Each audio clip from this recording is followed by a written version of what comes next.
네, 여러분 안녕하십니까. 뉴스와이드 시작하겠습니다. 특검이 윤석열 전 대통령에게 5일 오전 9시 출석을 통지했습니다. 불응하면 체포영장을 청구하겠다는 뜻을 밝혔습니다. 그러면서 5일이 마지막 통지라면서 더 이상의 협의는 없다는 뜻도 함께 전했습니다. 여권에서는 체포영장을 넘어 아예 당장 구속하라고 촉구하고 있습니다. 기소와 재판까지 아직 많은 시간이 남았는데 소환을 두고 특검과 윤 전 대통령은 계속해서 신경전을 벌이고 있습니다. 수사 내용도 조금씩 나오고 있습니다. 특검은 비상계엄이 선포된 후 새로운 계엄 선포문이 작성됐다가 폐기된 정황을 수사하고 있습니다. 이렇게 되면 한덕수 전 총리 역시 소환이 불가피해 보입니다. 오늘도 특검 소식으로 시작하겠습니다. 오후 조사 불연 거부하신 이유가 뭡니까? 검사 시절 피의자가 조사자 설득할 수 있게 해주셨습니까? 김건희 여사도 또 소환 조사 시키는 게 어떻게 생각하십니까?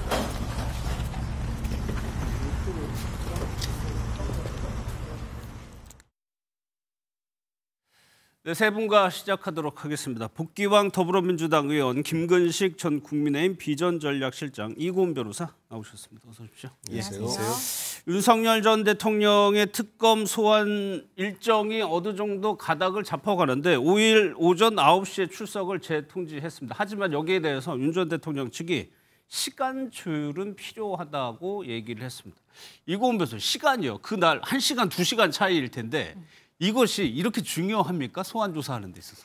사실 중요하지 않죠. 예. 그런데 원래 일반적으로 피의자에게 오전 조사를 통지할 때는 보통 오전 10시에 통지하기는 합니다. 보통이요? 왜냐하면 이제 수사관도 출근해야 되고 또 출근해서 조사 준비도 해야 되잖아요. 9시에 출근해서 조사까지 1시간 정도 준비 시간을 갖고 10시부터 조사를 시작하는 것이 어떻게 관례라고 할까요? 그렇습니다. 그런데 오전 9시부터 부르는 경우도 간혹 있는데요. 그날 조사할 분량이 방대할 경우에는 어차피 오전 11시 반부터는 점심시간 때문에 오전 조사 너무 짧게 가져갈 수 있기 때문에 수사할 분량이 방대할 경우에는 오전 9시에 부르기도 하는데요. 아마 특검에서는 윤 전 대통령에 대해서 수사할 분량이 많기 때문에 그날 오전 9시부터 나와라라고 이야기를 한 것 같습니다. 근데 이 부분에 대해서 지난 28일 조사 때와 똑같은 상황이 연출이 됐죠. 난 오전 9시에 못 나가겠다는 거죠. 이 출석 시간만 1시간 미뤄서 10시로 해달라라고 요청을 한 상황인데 아마 이 약간의 시간 조정 정도는 특검에서 들어주지 않을까 조심스럽게 추측을 해봅니다. 예, 그럼 보기 엔 윤 전 대통령 측에서는 계속해서 특검과 의견서 제출하고 시간 바꿔달라, 날짜 바꿔달라 계속적으로 요구하는 이유는 뭐라고 보세요? 뒤로 미루는 느낌이잖아요. 예. 계속해서. 그 특검은 무한정 있는 게 아니라 기간이 한정돼 있지 않습니까? 정해져 있죠. 그러다 보니까 그 한정된 기간 동안 최대한 이리저리 핑계로 이번 건도 벌써 한 5일을 뒤로 미루는 격이지 않습니까?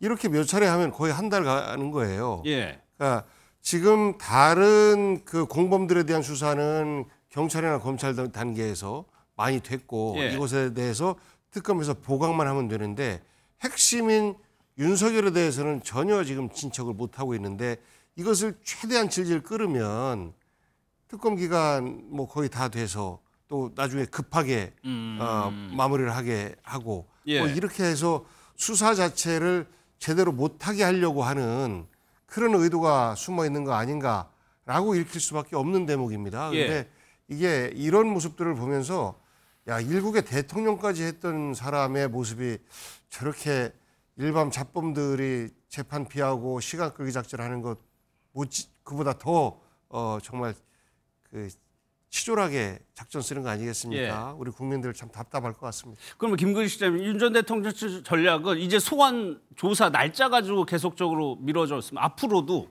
이런 전략을 쓸 가능성이 있다고 보세요?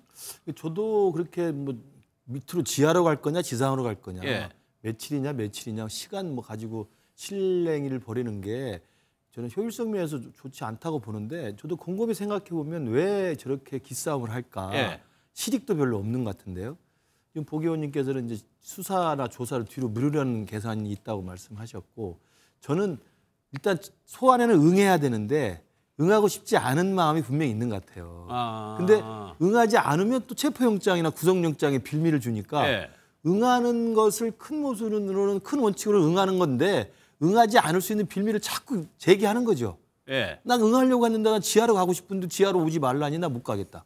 나 응하려고 했는데 나는 5일은 못 가겠다고 했는데 5일 오라고 하니까 못 가겠다. 예. 나는 가려고 했는데 10시를 갔으면 좋겠는데 9시로 하니까 못 가겠다. 뭐 이런 식의 좀 빌미를 자꾸 만들려는 게 아닌가라는 생각조차 들 정도예요. 예. 그러니까 어떻게 보면 좀 구차한 그 욕구 조건을 덜 걸고 있는데 그렇게 해서 도대체 저는 실익이 있을지 좀 궁금하고 그다음에 국민들이 봤을 때 12.3 비상계엄 자체를 본인이 정당하다고 지금도 생각하시는 분이잖아요.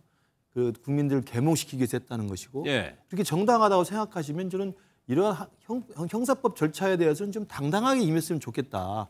본인 스스로 당당하다고 생각하면 저는 형사법 절차에 당당하게 임하는 것이 저는 앞뒤가 맞지 않나 이런 생각을 예. 개인적으로 해봅니다.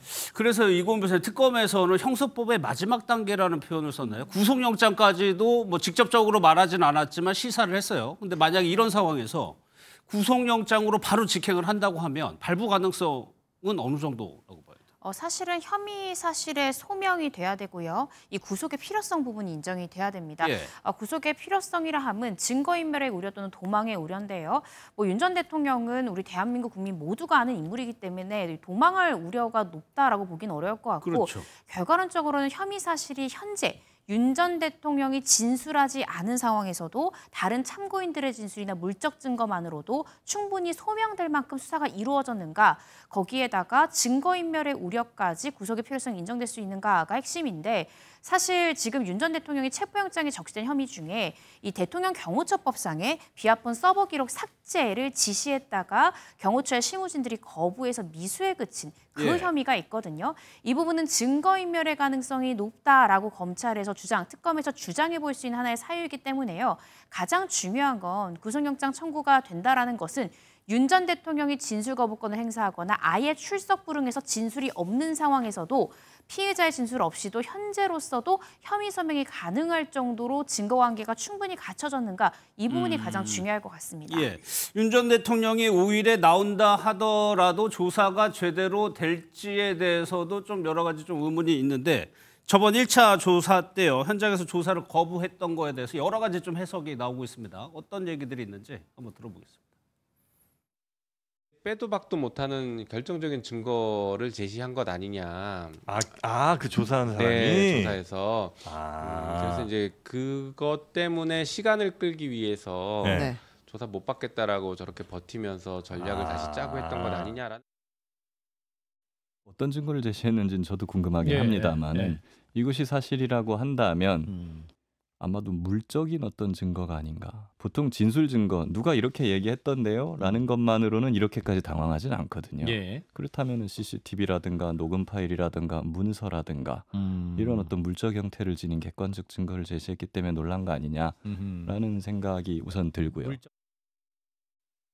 저 내용까지 포함해서 시간을 끄는 것이 혹시 아주 결정적인 증거를 특검이 가지고 있는 것 아니냐는 해석인데 그러면 공통질문 한번 드려볼게요. 먼저 이고은 변호사 법률이니까 이런 경우 저런 가능성 변호사로서 좀 어떻게 보세요? 충분히 가능한 추측이라는 생각이 듭니다. 그 이유가 윤 전 대통령 측에서는 계속해서 총경, 그러니까 사법경찰관이 왜 나를 조사하느냐, 특검이니까 검사가 나와서 조사하라라고 하면서 오전에는 박총경의 조사에 순순히 응했다가 조사가 1시간가량 진행된 다음에 점심시간 이후부터는 조사자 교체 요구하면서 조사에 불응했다라는 조사를 거죠. 받다가. 네, 만약에 사법경찰관이 조사하는 것 자체가 불쾌했다면 사실 박총경이 오전 조사 시작하기 전에 윤 전 대통령은 특검보를 통해서 그날 누가 조사할 것인지 조사 일정에 대해서 다 브리핑을 받았단 말이에요. 차담을 나누면서. 그럼 그때부터 불만을 제기하고 오전 이 조사부터 비토를 할 수도 있는 상황이었는데 그러지 않고 받았다는 것은 조사 과정 중에 부인하기 힘든 내지는 예측하기 힘들었던 증거가 나왔을 가능성, 그리고 아까 지금 보셨던 화면처럼 저도 물적 증거가 제시됐을 가능성이 굉장히 크다라고 생각이 드는데 어떤 물적 증거냐? 아마 윤 전 대통령이 특수공무집행 방해 관련해서 경호처 직원 내지는 상부에게 지시를 한 것을 누군가 녹음했을 가능성이 있다는 생각이 들거든요. 그래서 그러한 녹음 파일이 나왔을 경우에는 그것에 대해서 부인하기 상당히 어려울 것입니다. 그래서 단순히 참고인 진술이 아니라 부인하거나 배척하기 어려운 녹음 파일 등의 물증이 나왔을 가능성을 한번 조심스럽게 생각해 볼 수 있을 것 같습니다. 일단 복 의원께서는 앞서 좀 시간 지연 전략의 측면이 있다라고 뭐 해석은 하셨지만 이런 이유 가능성도 좀 있다고 보세요? 아니면 다른 이유가 또 있을까요? 저런 것 플러스 어쨌든 간에 길게 끌려고 하는 의도가 제일 커 보이고 특히나 저런 증거가 나왔다라고 하면 말씀하신 것처럼 어쨌든지 간에 말이 안 되는 변명이라도 하긴 해야 되는 거 아니겠습니까? 그런 것들을 만들어내기 위한 준비. 그다음에 오늘 7월 5일 날 예를 들어서 조사를 하고 나서 그 다음번에 또 다시 출석을 가지고 또 밀고 당기기를 또 할 것 같은데 그때도 또 마찬가지로 5일 날 조사에서 나왔던 것들에 대한 어떤 변명, 핑계거리 이런 것들을 어떻게 그럴듯하게 갖다 맞출 것이냐 이런 준비들을 하기 위한 시간을 가지려고 하는 것 아닌가 싶기도 합니다. 김근식 시장님 어떻게 보세요? 저도 우리 이고은 변호사 추측이 좀 신빙성이 있어 보입니다. 왜냐하면 처음부터 만약에 박 총경한테 받는 걸 거부했다면 오전에 받는 것 자체가 일단 앞뒤가 안 맞잖아요. 그렇죠. 모르고 받았을 리는 없잖아요.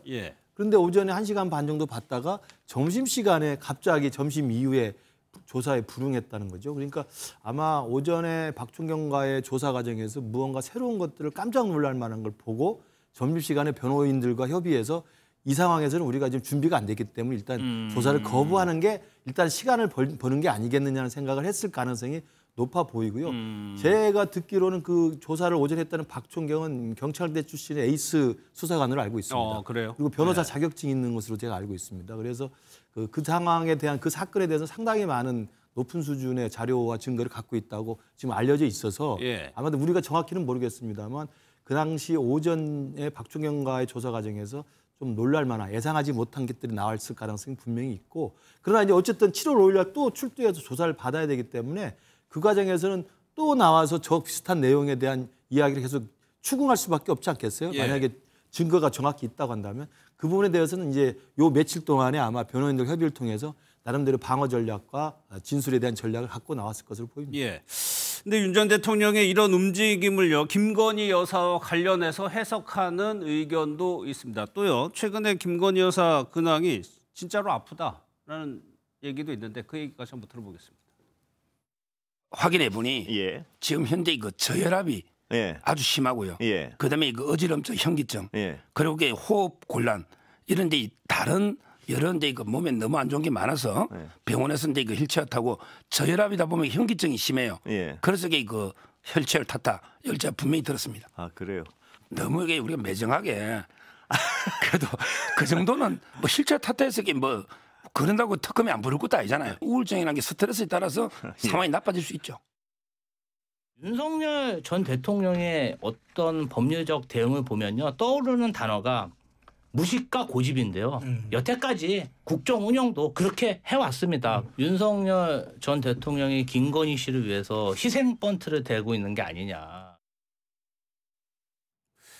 이것도 이고은 변호사께 먼저 여쭤볼게요. 김지호 대변인은 윤석열 전 대통령이 김건희 여사를 위해서 희생 번트를 대고 있다라고 표현을 했는데 실제로 이게 도움이 됩니까? 사실 뭐 어떠한 의도인지는 뭐 저희가 충분히 알기는 좀 어렵지만 그렇지만 김건희 여사가 우울 증세로 사실은 병원에 입원을 했잖아요. 그런데 휠체어를 타고 퇴원하는 모습은 앞으로 김건희 여사가 이 특검 조사에 어떻게 임할 것인가를 조심스럽게 추측을 해볼 수 있는 대목이지 않을까라는 생각이 들어요. 김건희 여사는 뭐 다리가 부러지거나 어디 신체적인 상해 때문에 입원한 것이 아닙니다. 우울 증세로 입원을 했기 때문에 아마 본격적인 조사에 들어가면 우울 증세가 더 심화된다라는 취지의 변소를 할 수도 있고 계속해서 통원 치료 확인서나 뭐 진단서 등을 내면서 소환 일정을 연기시키거나 아니면 소환에 응하더라도 빠른 시간에 조사를 마무리하고 다음에 더 진술하겠다라는 식의 전략을 펼칠 가능성이 있을 것 같아요. 그래서 이런 부분들에 대해서 조심스럽게 추측을 해볼 수 있는 것이고 결과적으로 지금 윤 전 대통령과 이 김건희 여사에 대한 쟁점이 상당 부분 또 겹치는 부분들이 있습니다. 그래서 지금 윤석열 전 대통령이 지금 쓰고 있는 많은 전략들이 김건희 여사의 이 소환 통지가 왔을 때의 전략과 상당 부분 도 닮아 있을 가능성들도 있어서 조금 더 이 조사에 임하는 태도는 지켜봐야 될 것 같습니다. 김건희 여사 특검 현판식이 내일 오전에 예정돼 있죠. 기자들은 이제 민중기 특검에게 계속 이것만 물어보는 것 같습니다. 소환 관련해서인데 어떻게 오늘은 답했는지 한번 보겠습니다. 내란 특검이 윤 전 대통령 먼저 소환한 것처럼 김건희 여사 먼저 소환할 가능성도 있을까요? 그건 사건 진행 상황을 보면서 논의할 예정입니다. 아직은 정해진 바 없습니다. 글쎄요, 특검이 여러 가지 수사를 진행을 하겠지만 보기에는 일단 뭐 언론이나 대중의 관심, 김건희 여사가 언제 조사받느냐 여기에 좀 몰려 있는 상황이거든요. 무려 16건에 대한 의혹이 있기 때문에 이런 것들에 대한 사전 수사를 좀 하고 나서 부르지 않을까 이렇게 예측이 돼요. 그래서 맨 처음부터 덜커덕 부르기는 좀 어렵지 않은가 상황 시간이 자체가. 좀 걸릴 거라는 예상이시네요. 저는 이제 그렇게 예측을 합니다.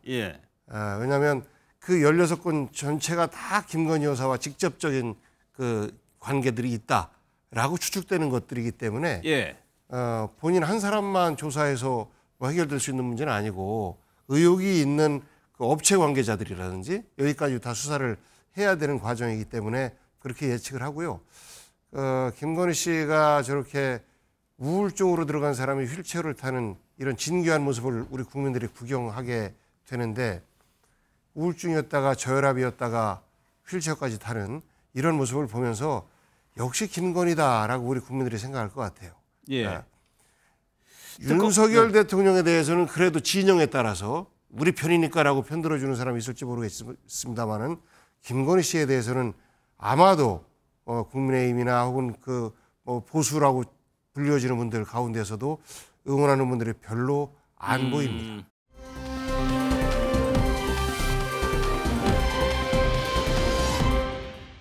이제 특검이 조사하고 있는 좀 혐의 내용도 조금씩 나오고 있는데 국무회의 관련해서요. 개엄 후에요. 새 선포문이 뒤늦게 급조된 거 아니냐는 의혹이 제기되고 있습니다. 사실 이 내용은 헌재 탄핵 심판에서도 조금 공개가 됐던 내용인데 그 영상을 먼저 좀 보도록 하겠습니다.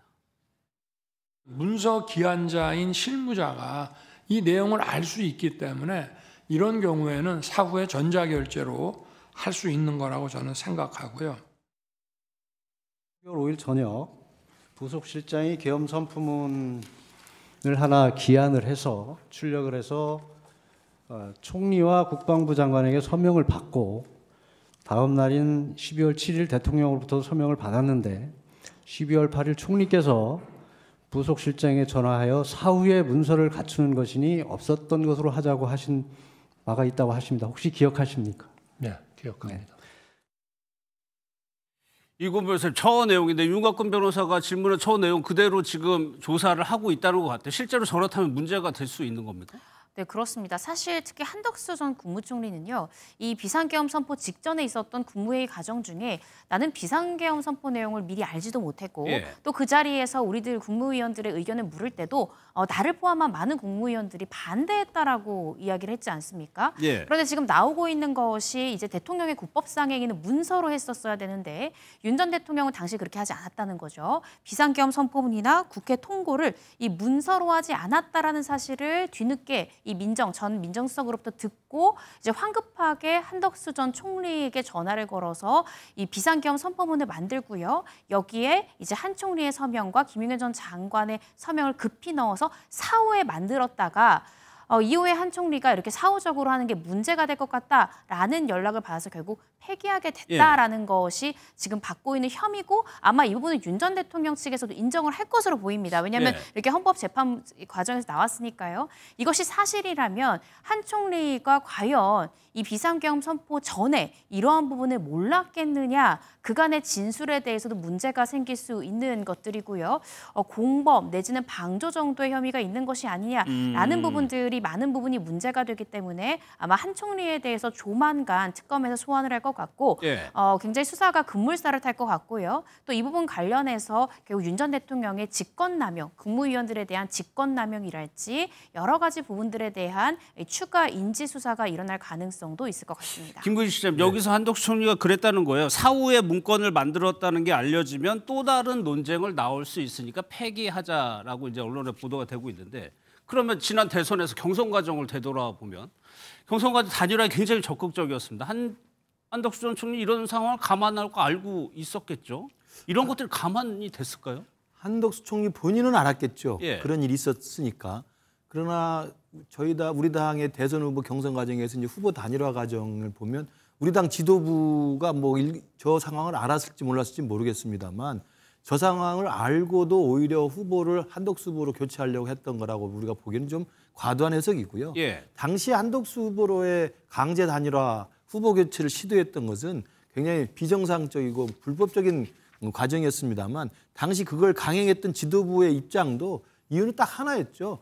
당시 한덕수 후보에 대해서 지지율이 높게 나왔다는 이유 그거였습니다. 예. 여론조사상으로 보면 당시 한덕수 후보에 대한 나름대로의 지지가 있었고 또 한덕수 후보가 대변되는 나름대로의 중도 실용적인 어떤 이미지로 한번 해볼 만하다라는 게 있었기 때문에 한덕수 후보에 대해서 후보 교체를 좀 시도했던 것이지 지금 이야기 나온 것처럼 국무회의 회의록이나 서류를 사후에 또 만들었다가 또 폐기하는 이런 식의 좀 불법적인 과정을 감안해서 후보 교체를 한덕수로 하려고 했다는 것은 제가 볼 때 아직은 밝혀진 바가 없고 예. 제가 생각해도 우리 당에서 그것까지 생각해서 그 부분에 대한 고려 때문에 했다고 하는 것은 좀 너무 어불성설이지 않나 싶습니다. 알겠습니다. 정성호 법무부 장관 후보자가요. 오늘 입장을 검찰개혁과 관련해서 입장을 표명했습니다. 심우정 검찰총장은 또 사의를 표명했고요. 일단 영상부터 보겠습니다. 국민들에게 그동안 불안감을 주었던 우리 검찰 체계에 좀 변화를 바라고는 그런 기대가 많이 있는 것 같습니다. 굉장히 신중하게 또 차분하게 또 고민하고 준비하겠습니다. 그 검찰 조직의 해체라든가 이런 표현은 적절하지 않은 것 같고요. 국민의 눈높이에 맞는 개혁이 이루어져야 되지 않겠나라는 생각을 하고 있습니다.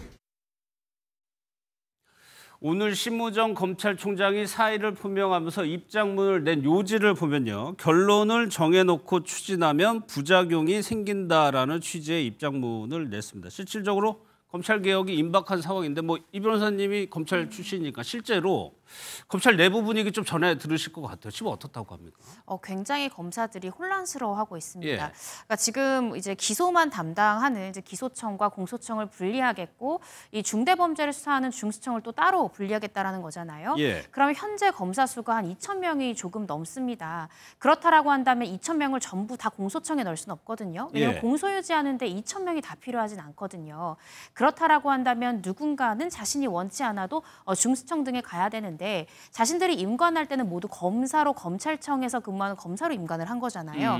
그런데 지금은 나의 신분 보장이 어디까지 되는 것인지 내가 몇 급 공무원으로 인정이 되는 것인지에 대해서 굉장히 혼란스러워하고 있고 예. 누가 중수청으로 갈 것인가 나의 의사가 어디 정도까지 반영이 될 것인가 혼란스러워하고 있고 예. 또 바로 이렇게 분리가 된다고 하면 현재 검사실에서 가지고 있는 검찰 단계의 사건들이 굉장히 많습니다. 예. 수만 건이 될 것 같고 그 이상이 될 수도 있다고 생각이 드는데 이 사건들을 그러면 전부 다 경찰로 내려버리면 이 사건에 마비가 온다는 거죠. 그래서 급박하게 검찰개혁이 진행될 경우에 이 피해가 온전히 국민들한테 갈 수 있기 때문에 검사들도 분명한 청사진을 좀 제시하기를 희망하는 것 같고 이 부분에 대해서 신속성도 중요하지만 정확하고 체계적인 개혁이 좀 필요하지 않나라는 의견들이 예. 나오고 있습니다. 그런 맥락이었을까요? 보기에는 어제 정성호 후보자 같은 경우는 검찰청 이름이 바뀔 것이라고 강하게 얘기했다가 오늘은 검찰 해체가 아니라고 조금 톤다운하는 모습을 보였어요. 그러니까 쉽진 않거든요. 검찰 개혁이. 전 정권에서도 다 실패했었고. 쉽지 않죠. 당시 조국 민정수석이 검난이 예상된다. 예. 이렇게 하면서 매번 검찰에 대한 개혁 조치 작은 것 하나 할 때도 굉장히 긴장하면서 진행을 했었고 결국은 검찰 개혁의 최대 희생자가 그 담당자였던 조국이었지 않습니까? 예. 전 이번에도 그러한 거를 미리 방지하기 위해서 여러 가지 장치들을 준비를 하고 말씀하신 대로 여러 가지 수사사항의 어떤 그 지연이나 이런 부분들을 방지하기 위한 조치들을 동시에 해가면서 개혁을 해 나가야 되는데 만만치 않은 과제인 것만은 분명합니다. 예. 그런데 저거를 수사를 제대로 유지하면서 기소와 수사를 분리할 수 있는 이런 방법을 가장 지혜롭게 찾아낼 수 있는 곳은 검찰청 당사자들이에요. 이들이 이재명 정부의 국정기획의 구상에 맞게끔 이런 식으로 배분을 하면 기존에 있는 수사를 제대로 해가면서 검찰의 지금까지의 부작용을 없앨 수 있겠습니다라는 안을 가져와야 되는 게 이 검찰의 역할이고 이재명 정부의 그 검찰개혁에 그 부응하는 모습인데 그런 것들을 아직 안 내놓고 있고 심우정 검찰총장도 이런 부분에 대한 우려만 이야기하고 있어서 결국은 검찰 전체가 스스로 개혁하기는 어려운 상황 아닌가 싶기도 합니다. 그렇다 보면 결국 이제 외부의 힘에 의해서 현재는 국민들이 검찰 개혁을 강하게 원하고 있기 때문에 국민들의 지지를 바탕으로 해서 조기에 빠르게 진행할 수밖에 없고 이거를 당에서 목소리를 내는 사람들은 좀 더 강한 톤으로 이야기한다면 개혁의 직접적인 실무 책임자인 정성호 이제 후보자 같은 경우에는 아무래도 그러한 우려들을 최소화시킬 수 있는 단어들을 선택할 수밖에 없는 것 아니겠습니까? 저는 이제 아무리 천천히 간다 할지라도 올해를 넘어가서는 불가능하다. 올해를 넘어가서는 검찰 개혁 자체가 불가능하다라는 것에 대해서는 인식을 다 갖고 있고 그렇다면 국정감사기관과 국정감사기관 이후에 어떤 법안 처리 기간 요것들을 피해서 가려면 추석 직전 직후 정도가 되지 않을까라는 예측들을 해요. 그래서 이 부분은 길게 가면 가져갈수록 국민적 혼란이 오기 때문에 전광석화처럼 진행할 수밖에 없는 개혁 과제다라는 말씀드립니다. 그래서 김부겸 실장님, 이재명 대통령은 법무부 장관의 가장 본인의 측근이자 다소 좀 온화하다고 평가되는 정성호 의원을 임명을 했어요. 그러니까 다 같이 고려하는 측면이 있는 것 같거든요. 그러니까 정성호 법무장관 후보자를 임명하고 그다음에 민정수석 이 부분을 실무적으로 대통령실에서 보좌하는 게 민정수석 아니겠습니까? 거기에 봉욱 대검 차장을 임명했다는 것도 과거에 이 검수완박 시절에 봉욱 그 당시 대검 차장도 그랬고 그다음에 정성호 의원도 그랬고 굉장히 신중론자로 분류가 됩니다. 그렇다고 한다면 검찰개혁의 방향과 필요성에는 이재명 대통령이 동의하되 추진의 방식에서는 상당히 신중하면서 그리고 상당히 공론화 과정을 거치면서 좀 주의 깊게 해야 되겠다는 생각을 보여준 거라고 생각합니다. 그래서 지금 정성호 의원도 이 표현이 좀 더 순화된 표현으로 나오고 있는 거라고 생각이 들고 또 이건 변호사 말씀하신 것처럼 실제로 이게 우리가 해방 이후에 이 검찰이라는 제도와 조직이 꾸준히 유지가 돼 왔던 건데 이걸 하루아침에 바꾼다고 했을 때 우리가 예상치 못한 또 예상할 수 있는 수많은 부작용과 대책들이 마련돼야 된다고 생각을 합니다. 그것들을 섣부르게 대책 같은 걸 마련하지 않고 부작용에 대한 보완 작업이 없이 그냥 국민의 민심에 따라서 그것도 일부 민심에 따라서 섣부르게 했을 경우에는 저는 부작용이 크다고 보는 게 과거에 이렇게 옳다고 해서 했던 것들이 우리의 공수처를 받고 연동형 비례대표제 정치개혁을 보지 않았습니까? 연동형 비례대표제 할 때 모든 정치학자들이 다 동의하는 옳은 방향이었습니다. 그러나 이게 제대로 대한 부작용을 예상치 못했기 때문에 지금 완전 종이가 너덜너덜해져가지고 위성정당 법으로 돼버리지 않았습니까? 공수처도 당시 맞는 이야기입니다. 검찰의 비대한 권을 분산해야 되겠다는 그 필요성에는 맞지만 이 공수처라는 그 제도를 만들 때 너무나 서둘러서 만들다 보니까 지금 부작용이 많이 노정이 되는 거거든요. 저는 그래서 검찰개혁은 저도 개인적으로는 비대하게 모여있는 검찰들의 권한을 분산한다는 데 오케이. 그리고 그러면서도 검찰은 또 권력으로부터 독립돼야 되거든요. 이 두 가지. 권력의 분산과 권력으로부터 독립이라는 이 두 가지의 명제를 가장 잘 효과적으로 수용하면서도 부작용이 없게 하는 거. 저는 그래서 좀 더 신중하게 그리고 좀 더 많은 합리적인 지혜를 모아서 추진해야 된다고 생각을 합니다. 신중하게 빠르게 해야 된다는 주장인데 이금 변호사 생각은 어떠세요? 저도 이제 한때나마 검찰에 몸을 담았고 현재는 이제 형사전문 변호사로 일을 하잖아요. 근데 저는 검찰 개혁을 할 때 반드시 정부에서 불의의 시민들이 피해를 입지 않도록 하는 것을 가장 중요한 개혁 과제로 삼아야 된다라는 생각이 듭니다. 제가 실무에서 변호사 일을 하면서 검경수사권 조정이 되고 나서요. 고소장을 1개를 넣으면 예전에 검경수사권 전에는 1년 이내에 이 기소여부가 결정이 되는데 이제는 2년 이상 걸리는 사건들이 굉장히 많고 특히 제3범죄 같은 경우가 그렇습니다. 경찰에 이 부분에 대해서 항의를 해봐도 캐비넷을 열어줘요. 이렇게 사건이 많은데 이걸 어떻게 합니까? 라고 이야기를 하고 있어요. 그래서 검경수사권 조정이 되고 나서 현재 어떠한 문제가 있는지도 정부가 정확히 파악을 해야 되는 것이고 지금 추진하고 있는 검찰개혁이 종전에 있었던 문제를 더 심화시키지는 않는지 이 부분에 대해서 저는 분명히 또 봐야 될 것 같고 지금 만약에 검찰의 수사권을 완전히 빼앗아가고 완전히 없앤다라고 한다면 결국에 검찰이 담당했던 이 중대범죄를 제외한 일반 범죄에서 있어서도 직접 사건이 다 사라지는 거잖아요. 그러면 경찰이 수사해야 될 분량이 지금보다 더 많아질 수밖에 없습니다. 그러면 검찰개혁에 앞서서 일단 경찰 인력을 확충을 해야만 일반 시민들이 이제 수사 지역 국정농단이 더욱더 장기화되고 문제가 되는 문제를 해결할 수 있다고 보여지거든요. 일단은 먼저 경찰 인력에 대한 확충, 그리고 나서 검찰 개혁, 이렇게 좀 순서를 가져가야 되지 않을까 개인적으로 생각을 해봤습니다. 알겠습니다.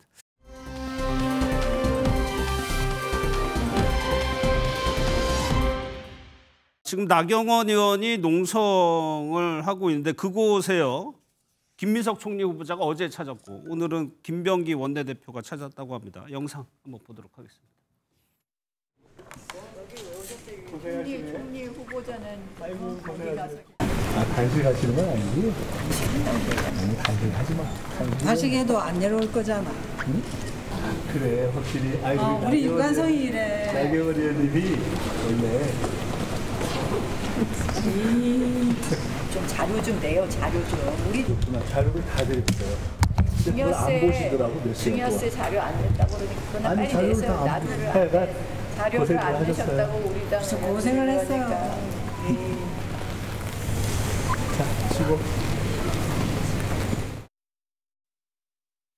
먼저 김규식 변호사님, 나경원 의원이 지금 저 국회 안에서 하고 있는 걸 농성이라고 일단 표현을 해야 돼. 뭐라고 성격을 규정해야 됩니까? 지금 표현으로는 이제 숙식 농성이라고 되어 있습니다. 그러니까 거기서 잠을 주무시고 또 잠은 자고 식기니도 거기서 때우고 그래서 숙식 농성으로 되어 있는데 저희들도 과거에 대학 다닐 때 농성을 많이 해봤습니다만 농성은 일단 농성을 시작했을 때 농성을 풀 수 있는 목표와 시한을 잘 정하는 게 중요합니다. 그 목표와 시한을 잘못 정하면 출구가 없어요. 그만할 수 있는 명분과 그럼요. 그렇기 때문에 지금 우리 나경원 의원이 하고 있는 저 숙식 농성의 지금 목표는 저 뒤에도 나옵니다만 김민석 총리 철회 그리고 법사위원장 반환입니다. 이 두 가지인데 법사위원장 문제는 이미 뭐 본회의에서 통과가 돼버린 거 아닙니까? 그렇죠, 끝났죠. 그러니까 그 목표는 달성할 수 없는 목표가 돼버렸고 김민석 철회는 지금 오늘도 뭐 대통령실 앞에 가서 우리 당 의원님들께서 시위를 했습니다만 지금 뭐 쉽게 이루어질 것 같지 않거든요. 그래서 저는 뭐 저기에 뭐 웰빙이니 뭐 이러저러한 논란은 차치하고 제가 나경원 의원께 정말 제가 개인적으로 좋아하니까 드리는 말씀인데 농성을 시작했을 땐 농성을 어떻게 끝낼 것인가에 대한 출구 전략을 같이 가지고 시작을 해야 돼요. 그 출구 전략이 없으면 정말 본인 스스로가 어떻게 헤어나올 수가 없는 겁니다. 저희들이 도서관 농성을 점거 농성을 했을 때 독재 정권 타도를 목표로 걸고 나가면요. 경찰이 와서 강제 해산할 때까지 나갈 수가 없어요. 독재 정권 타도가 안 되는데 어떻게 나갑니까? 그러니까 그렇기 때문에 농성을 할 때는 전략 전술이 굉장히 중요하다. 이런 말씀을 드리고 그런 면에서 보면 지금 나는 언제까지 이런 정도의 목표가 달성될 때까지 내가 하겠다는 것을 나경원 의원께서 지금 좀 정확히 하시는 게 출구 전략에 도움이 될 거란 말씀을 드립니다. 근데 김민석 후보자도 그렇고 뭐 김병기 원내대표도 그렇고 건네는 말이 좀 심각해 보이진 않거든요. 뭐 에어컨을 틀어주겠다, 뭐 단식하는 거냐. 심각해 보이지 않아요? 민주당에서 보는 시각은? 실제 김민석 후보를 낙마시키기 위한 목적 혹은 법사위원장을 반환해라라고 주장하는 것 이것은 대외 명분이죠. 현재 나경원 의원이 실제 사명감을 가지고 반드시 김민석을 낙마시켜야 되겠다라는 절박함이 보이는가? 저는 국민의힘 내부에서도 그렇지 않을 거라고 봐요. 왜냐하면 실제 숨은 목적은 8월 달로 예상되는 국민의힘의 당권 경쟁에 본인이 유리한 입지를 확보하겠다라는 것이 노골적으로 들여다 보이는 거 아니겠습니까? 그러다 보니 민주당에서도 그래도 고생은 하고 있는데 무시할 수는 없고 그러니까 저렇게 그냥 그 인사차 방문을 하고 있는 것입니다. 근데 국민의힘은 여당 때 사실 그 인사차 방문 이런 것도 안 했었어요. 여러 가지 저희들이 항의할 때도 오히려 뭐 조소하고 비아냥거리고 뭐 이런 일들이 주로였었는데 그나마 김민석 의원 와서 두 분이 이제 친구니까 서울대 파리학번 동기고 그러니까 서로 반말도 해가면서 단식하면 이제 몸상하니까 단식은 하지 마. 뭐 이런 말 해가면서 서로 좀 예의를 지키려고 하는 것인데요. 나경원 의원의 저 모습은 순수하지 않기 때문에 당내에서도 박수를 덜 받는 것처럼 보여집니다. 아니 그래가지고 실제로 당내에서 김정혁 전 최고 같은 경우에는 보여주기식 정치라고 표현을 하니까 또 나경원 의원이 발끈했거든요.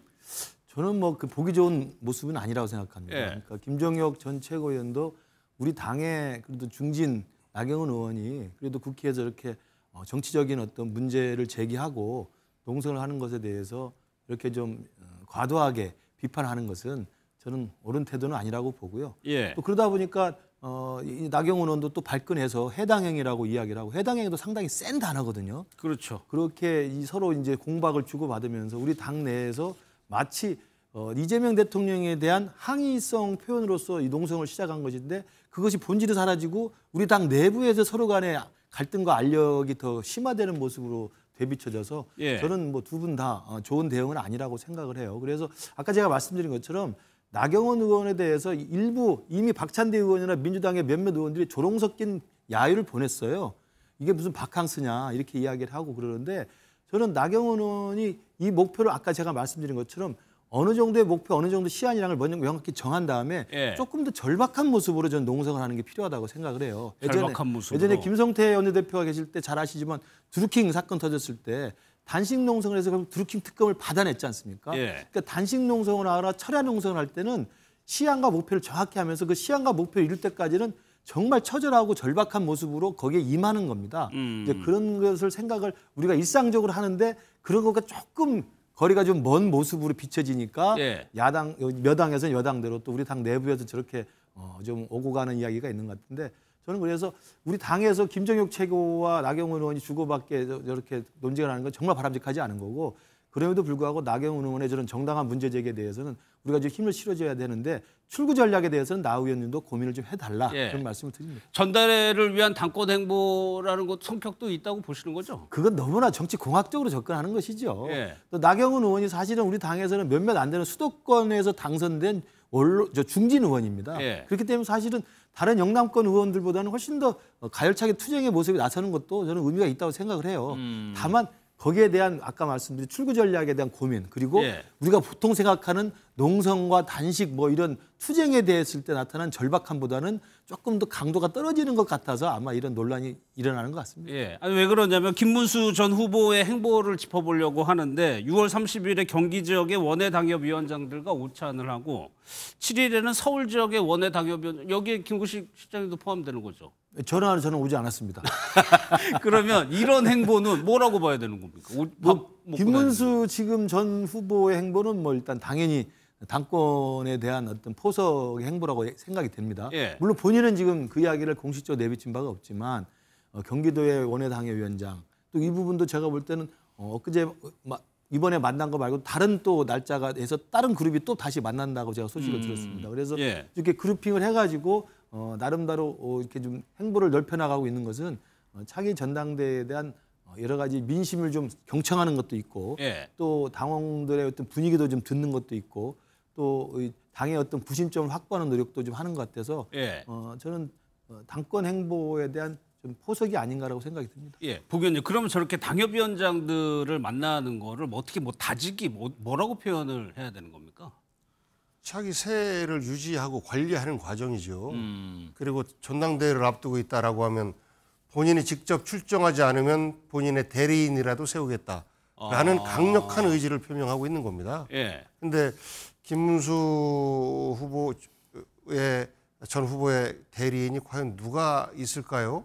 저는 본인은 뭐 다른 사람을 통해서 출마하지 않는다라는 말을 하고 있습니다만 출마할 가능성이 매우 높아 보이는 행보 아닌가 싶습니다. 본인이 직접 출마하는. 그렇습니다. 그렇지 않으면 저런 행보를 공연히 할 이유가 없어요. 예. 공연히 당권 유지자들 긴장을 확 불러일으키는 이런 행보 아니겠습니까? 그래서 저는 출마할 가능성이 매우 높아 보인다라고 전망합니다. 예, 그러니까 김규식 씨 저렇게 뭐 잠재적인 주자가 움직인다고 하면 다른 후보군들도 긴장을 하고도 의식을 하게 돼 있죠. 그렇죠. 지금 왜냐하면 전당대회를 일단 8월달에 하는 걸로는 일단 의견이 모아진 상태고 예.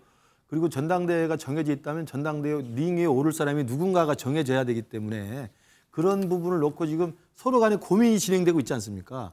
한동훈 전 대표도 그렇고 안철수 지금 의원도 지금 거론되고 지금 나경원 의원의 저 농성조차도 그렇게 또 해석이 되는 예. 부분이 있어서 김문수 후보의 저런 행보는 당연히 당협위원장을 모아서 만난다는 것은 소통과 경청이라는 의미가 있지만 일단 당의 분위기를 듣고 본인의 어떤 세를 과시하는 측면은 분명히 있거든요. 특히나 경기도 원외 당협위원장이라는 것은 김문수 후보가 경기도지사를 2번이나 지낸 분 아니세요? 예. 그러니까 경기도에는 상당히 많은 네트워크와 인맥이 있습니다. 그걸 우선 다지는 효과가 있기 때문에 아마도 그런 의미에서 본다면 다른 대선 주자 군 다른 대선 주자 후보군에서도 김문수 후보의 저런 행보에 대해서 나름대로 지금 계산에 들어가지 않을까 이렇게 생각합니다. 예. 혹시요, 뭐 추대 가능성도 있습니까? 전당대회 추대는 없죠. 그러니까 지지자들이 이제 뭐 기자회견하고 뭐 이렇게 하는 방식이 있잖아요. 그러니까 당 대표에 출마해 달라고 촉구하는 것이지 당 대표를 우리 어떤 공당에서 누구로 하자고 박수 쳐서 추대하는 경우가 있겠습니까?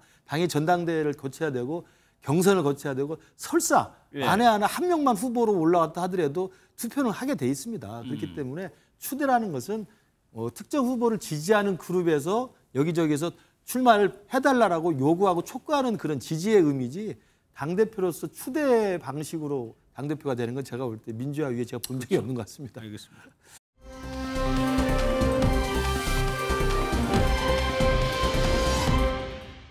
어제요, 이재명 대통령이 문화예술인과의 만남을 가졌습니다. 여기에 김혜경 여사가 동행을 했는데 이유가 있는 것 같습니다. 영상을 먼저 좀 보겠습니다.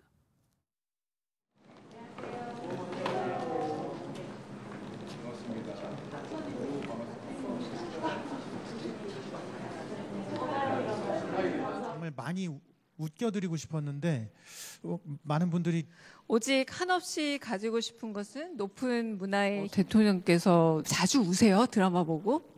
예, 요즘 좀 자주 우는 것 같아요. 갱년기가 왔는지. 뭐 갱년기라서 그런가 싶었는데 꼭 그건 아닌 것 같고.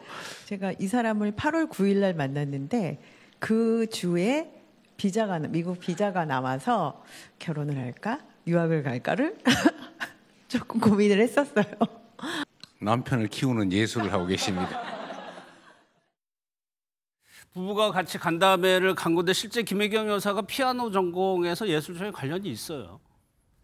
예, 그 선화예고를 갈 정도다라고 하면 이미 어렸을 때부터 예술적 소질이 굉장히 뛰어났다라고 하는 것이고, 뭐 보니까 이제 조수미 씨하고도 같은 뭐 동문이고, 뭐 그래서 서로 알고 지낸다라고 하는데, 문화 예술인들에 대한 조건 없는 지원, 차별 없는 지원, 이거는 현재 대한민국의 경쟁력을 한 단계 높이는데 매우 중요한 것 같습니다. 우리가 저 폭삭 속았수다라는 그 드라마를 보면서 우리 국민들이 많이 울고, 우리 국민뿐만 아니라 이제 뭐 넷플릭스를 통해서 전 세계에 방영되면서 다른 나라에서도 그렇게 호평을 받았다라고 하는데, 저 K 문화, K-팝이 선도해선 K 문화가 전 세계의 주류가 된다라고 하면 우리 대한민국은 어디다 내놔도 당당한 인류 국가가 되는 겁니다. 프랑스가 국력이 세다 그래서 인정받는 건 아니지 않습니까? 물론 국력도 있지만 그 프랑스가 갖고 있는 문화의 힘, 이것을 보고 전 세계가 모두가 다 프랑스에 대해서 박수를 보내고 있는 거 아니겠습니까? 그 문화의 힘을 우리 대한민국이 갖게 된다라고 하면 얼마나 행복할까라는 상상을 좀 해봅니다. 예, 이 자리에 성악가 조수미 씨도 참석을 했습니다. 그런데 김혜경 여사하고 조수미 씨가 아주 친밀하게 대화하는 장면이 포착이 됐어요. 그 영상을 좀 보도록 하겠습니다. 하나 궁금한 게 있는데요. 네. 떨려. 네, 아니에요. 걱정하지 마세요. 걱정하셔야 됩니다. 손 줘봐봐. 아니 조수미 성악가님은 또 선화예고로 그 학연이 있다고 듣기도 했었습니다. 고등학교 예고 다닐 때 선배님도 같이 다닐 때 그 학교 문 앞에 그런 팻말이 있었어요. 이문은 세계로 통한다. 실제로 조수미 씨가 반말로 숨 좀 줘봐라고 얘기할 정도니까 김근식 씨, 사실 이재명 대통령이 당선 전부터 K컬처, 대중문화에 대해서 굉장히 큰 지원과 공약도 많이 했었고요. 관심이 많았거든요. 그렇죠. 그러니까 대통령으로서 우리 한국의 문화적인 저력을 전 세계에 알리는 데 혁혁한 공을 세운 사람들을 어제 초청한 거 아닙니까?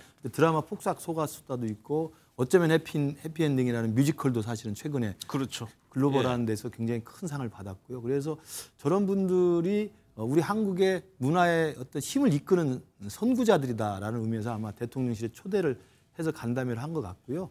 그 과정에서 조수미 씨는 사실은 우리 대한민국에서는 오래전부터 전 세계에 이름을 알리기 시작한 대표적인 성악가이기 때문에 조수미 씨를 초청하는 건 그럴 수 있다고 충분히 예상을 했는데 조수미 씨가 이 김혜경 여사랑 같은 고등학교 동문이라는 점이 이번에 저는 처음 알았습니다. 그래서 뭐 저렇게 살갑게 대화하는 거 장면은 뭐 우리가 충분히 볼 수 있는 장면이라고 생각이 들고요. 예. 저 보면서 제 개인적인 인상평은 이전에 김건희 여사랑 윤석열 대통령이 워낙 좀 국민들한테 비정상적인 모습으로 많이 인식이 돼서 저렇게 부부가 앉아서 한국을 빛낸 문화인들과 함께 간담회 나누는 것도 참 비교가 된다. 이런 생각이 들어서 좀 개인적으로 참 씁쓸합니다. 근데 보기에는 지금 이재명 대통령이 문화부 장관 아직 임명 안 하고 있는 상황인데 그만큼 고민이 많다는 거를 어제 좀 내비쳤어요. 그렇습니다. 문체부 장관, 그다음에 국토부 장관. 우리 국민들이 관심을 가장 많이 갖고 있는 부처 2개가 남았죠. 남았습니다. 아직까지도 임명이 안 되고 있어서 도대체 누가 현재 뭐 픽되는 거냐, 뽑히는 거냐, 뭐 이렇게들 관심이 굉장히 많은데 제가 이제 국토교통위원회 여당 간사인데도 불구하고 저도 몰라요. 근데 혹시 저는 알까 싶어서 그런지 뭐 기자분들이 많이 저한테 물어보는데요. 예측이 안 될 정도입니다. 근데 다행히 이제 우리 국토부는 차관이 이재명 대통령과 함께 호흡을 오래 맞춰왔던 분이 이제 차관으로 임명이 되어서 장관은 그럼 정치인이 오는 거 아니냐 뭐 이런 예측들도 하고 하는데 문체부는 정치인 중에서 예상됐던 한두 인물들이 있었어요. 근데 이제 다른 역할들을 다 맡게 되면서 그분들이 이제 그분들도 아니고 그럼 누굴까 해서 국토와 문화 국민들이 가장 관심 있어하는 2 부처 장관을 아직 못 뽑고 있고 그만큼 고민에 고민을 거듭하고 계신 것 같습니다.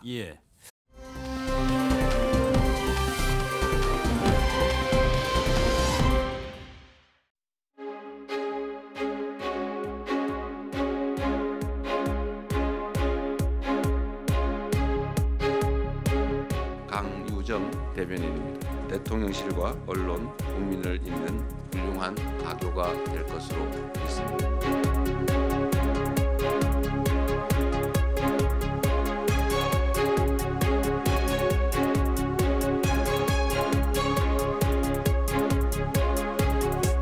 강유정입니다. 오늘은 감사 인사 전하기 위해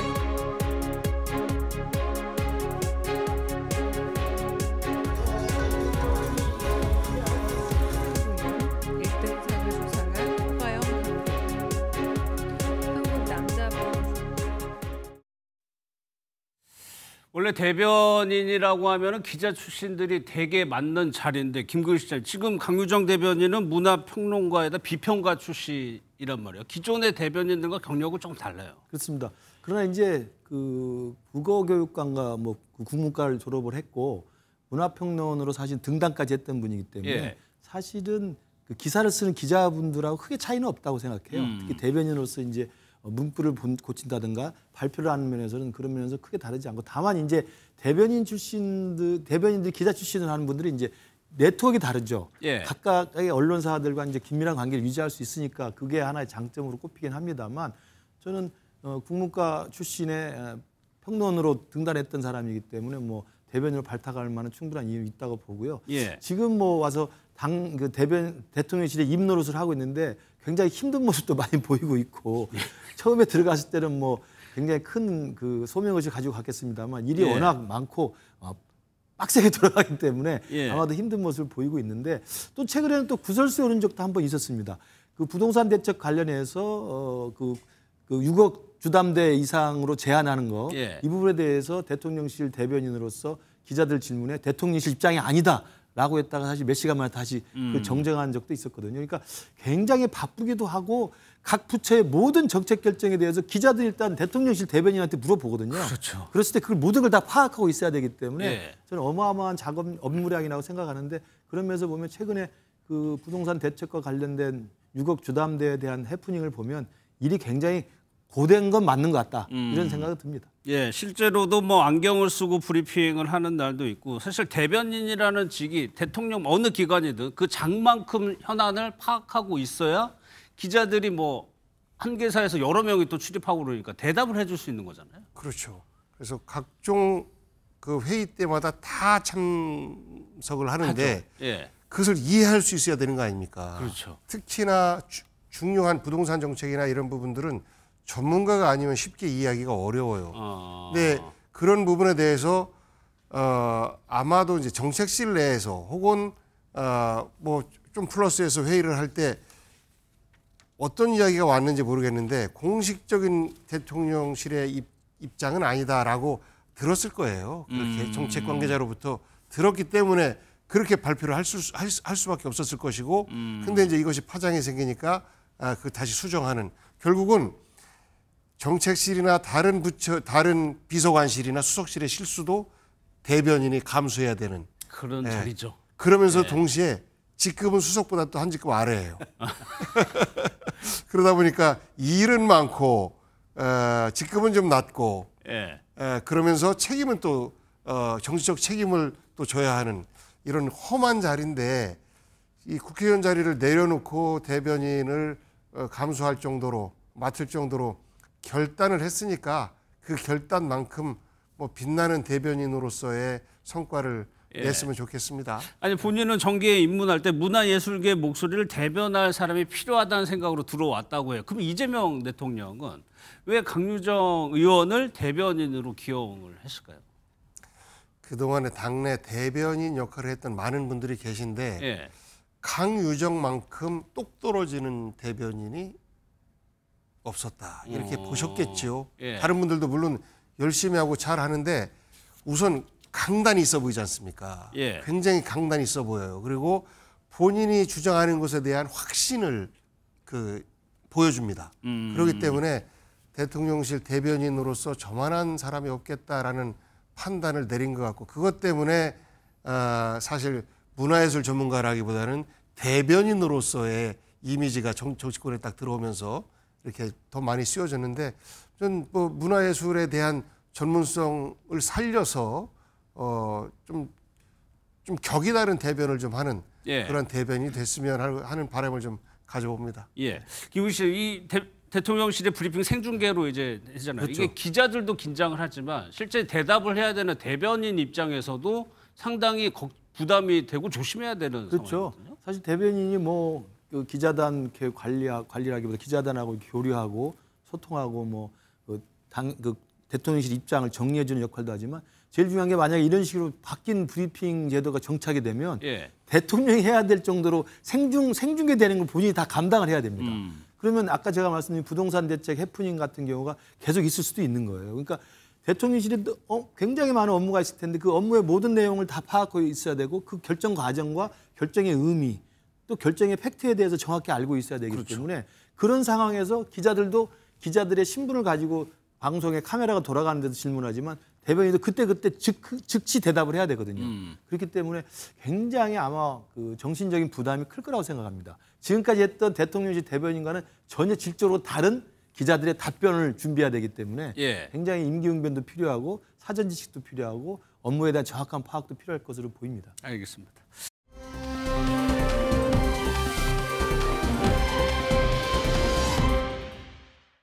경애하는 김성은 동지께서 우리나라를 방문한 러시아 연방 문화상을 접견하시고 예술 공연들을 관람하셨습니다. 러시아 연방 문화상 대표단의 평양 방문을 열렬히 환영하시고 전체 관람자들은 열렬한 박수로 환영했습니다.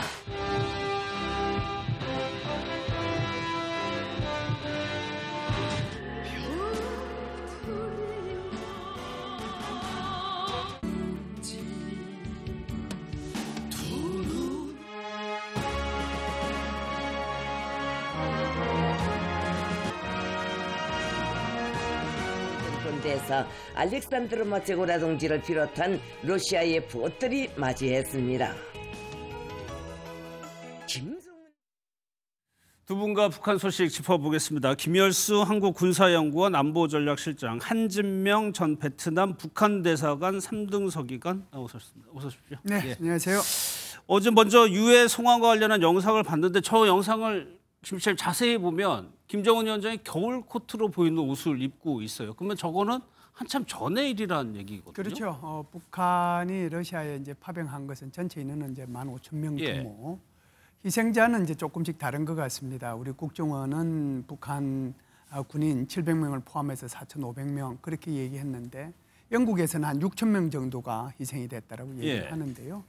지금 저 겨울 코트가 나오는 것은 작년 10월 달부터 전투에 이제 임했다라고 하는 건데 김정은이가 여기에 대해서 이 뭐라고 할까요? 그 작전 계획을 승인을 하고 명령을 내린 날짜가 크게 3번이 나와요. 예. 하루는 10월 22일이고요. 두 번째는 12월 12일이고 세 번째는 11월 12일이고 세 번째는 12월 22일인데 이게 무슨 얘기냐 하면 그때 명령을 내렸기 때문에 그때 전투에 투입이 돼서 죽었다는 거예요. 그러다 보니까 이제 결국은 죽은 것은 겨울 전투에 투입돼서부터 죽었으니까 저기 이제 코트가 나오는 것은 그 겨울에 네. 죽었던 북한군을 송환하는 과정 속에서 예. 저 영상이 촬영된 것이 아닌가 이렇게 보는 것이죠. 그러면 공개를 지금 했다는 거는 그것도 분명히 의도가 있을 거예요. 그건 어떻게 해석해요? 그것은 이제 이렇게 보는 거죠. 지난 4월 26일 날 이제 쿠르스크가 완전히 탈환이 됐다라고 그랬잖아요. 그걸 이제 계기로 해가지고 북한에서도 파병 사실을 인정을 하고 그리고 이제 푸틴 대통령도 여기에 대해서 인정을 그랬죠. 하고 감사를 표시를 했거든요. 그러면은 이제 이것을 공개적으로 어떻게 처리를 할지가 이제 문제가 이제 남아 있었겠죠. 그렇다라고 하면은 언제 이 날짜를 잡을 건가라고 생각을 했을 텐데 북한의 입장에서 보면은 아무래도 러시아와 북한 간의 그 협정 체결한 것이 전략적 예. 동반자 협정이잖아요. 그것이 작년도 6월 19일이란 말이죠. 그러면 가능하면 그 날짜에 이렇게 하는 것이 좋지 않겠는가라고 북한이 생각을 했고 예. 마침 이것을 계기로 해서 러시아의 문화부 장관이 북한을 방문을 했거든요. 그렇기 때문에 그 방문할 때 공연을 하면서 공연 뒤편에 저 그림으로 이 북한군이 어떻게 싸워왔고 예. 그리고 김정은은 여기에 대해서 어떻게 태도를 취해왔고 그리고 그 북한군이 쓴 편지에 김정은을 얼마나 존경하는지 하는 예. 내용이 들어있고 북한군과 러시아군이 같이 어깨동무를 하면서 사진 찍은까지 일부러 저걸 다 보여준 거거든요. 그래서 날짜를 굉장히 고려한 정치적인 고려 속에서 이루어진 게 아닌가 이렇게 봅니다. 그러면 한진명 선생님 저런 것들이 이제 북한 주민들에게 공개가 된단 말이에요. 그리고 특히나 주목된 장면, 이 관을 인공기로 덮으면서 김정은 위원장이 눈물을 흘리는 모습을 공개를 했어요. 이것이 가지는 북한 주민들에게 가지는 효과는 뭐라고 봐요? 예, 김정은도 북한의 그 민심의 동료에 대해서 많이 관심을 가진 것 같아요. 그래서 오랜 기간에 걸쳐 이 전쟁이 많이 지난 다음에 김정은의 모습을 공개하지 않았어요. 예. 그러니까 북한이 역대적으로 자기들이 그 사상 교양을 기본 애국심 거치로서 진영을 하거든요. 예. 그래서 아마도 인공기를 내세워서 김정은이 그걸 전사자를 쓰다듬는 이런 모습을 통해서 북한 주민들이 애국심을 거치시키고 예. 그 과정 속에서 그 민심을 달래리라고 그렇게 생각을 합니다. 그러면 그 전에는 러시아 파병, 북한군이 러시아 파병에 대해서 북한 주민들의 여론이 안 좋았다는 말씀이시네요. 그렇죠. 그게 북한이 공식적으로 신문 매체나 보도 매체를 통해서 그 과정에 대해서 공개를 하지 않았어요. 그랬죠. 공개를 하지 않다니까 그렇지만 북한 국내 주민들 속에서는 그에 대해서 여러 가지 간접적인 통로를 통해서 인지하였으리라고 생각을 합니다. 알고 있다. 그러니까 김정은도 많이 고심을 하던 끝에 아마도 북한의 그 보도 매체들을 통해서 이번에는 공개하는 것이 자기 정권 유지에 더 이로울 것이다 이렇게 판단을 내릴 것 같습니다. 그럼 실제 효과도 있다고 봐야 됩니까? 그렇죠. 북한은 저 인공기를 내세운 것 자체가 애국심 거치거든요. 그러니까 모든 북한 주민들의 그 동료를 그러니까 동료나 차단하는 것을 기본 애국심 거치로서 모든 걸 다 할 수 있다고 이렇게 장담을 하고 있어요. 또요, 김 씨, 또 하나 특이한 점은 김주애가 자주 나오긴 하는데 여기에도 등장을 하는데 전과는 다른 성격이 외교적인 성격이 있는 장소에 김주애가 등장을 했다는 건데 이거는 어떻게 해서?